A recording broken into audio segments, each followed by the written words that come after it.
கேள்விப்பட்டேன். இதுதான் இது வந்து துப்பு செடி. இந்த செடி தான் வந்து பிள்ளையாருக்கு பசுமையை போடுவோம் நாங்க. இது பறிச்சு எடுத்து போய் பிள்ளையாருக்கு மேல போடுறது தும்பு செடி. இது பேரு. இந்த குளத்துலதான் ஊருக்கே தண்ணி. மேட்டுத்தேர்ல இருந்து இது வரைக்கும் இந்த தண்ணி தான். ஆனா ரொம்ப கஷ்டப்படுவாங்க அவங்களாம் தூக்கின்னு போறது. எங்களுக்காவது கொஞ்சம் கிட்ட. ஆமா, எங்க அம்மாவோட வீடு பாத்தீங்கன்னா குளத்துக்கு அப்படியே ஆப்போசிட்ல இருக்க இந்த தெருவுல ஃபர்ஸ்ட் வீடு தான் எங்க அம்மாவோட வீடு. ஃபர்ஸ்ட் வீடு தான் எங்க அம்மாவோட வீடு. அங்கதான் ஃபங்க்ஷனும் நடக்குது. பூராமே இது காடு ஃபாரஸ்ட் தான். இது நிறைய பிரீஃபா எங்க அம்மா லாங் வீடியோல சொல்லியிருக்காங்க. டைம் கிடைக்கும் போது செக் பண்ணி பாருங்க.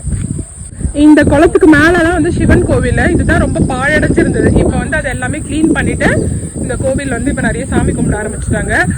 காத்து அவ்வளோ அடிக்குது பயங்கரமா. ஆமா, கொக்கு பறந்து வருது பாருங்க. ஆமா ஆமா, கோவில் இருக்கு. இந்த மலையில ஒரு கோவில் இருக்கு. கிருத்திக்கு தீபம் ஏத்துவாங்க. நீ போயிருக்கியா? நம்ம மேல போலாங்க. ஆனா இங்க இருந்து பாப்போம். இந்த விளக்கு ஏத்தன அப்புறம் தான் வீட்டுல விளக்கு ஏத்துவோம். ஓ சூப்பர் மாமி.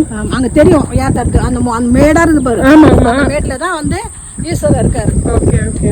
கார்த்தி கிருத்திக்கு, தை கிருத்திக்கு, அந்த கிருத்திக்குலாம் அங்க விளக்கு ஏத்துவாங்க. அந்த விளக்கு பார்த்துட்டு நாங்க விளக்கு ஏத்துவோம் வீட்டுல. ஓகே. இப்போ எங்க அம்மாவோட வீடு அப்படியே இந்த குளத்துக்கு ஆப்போசிட்.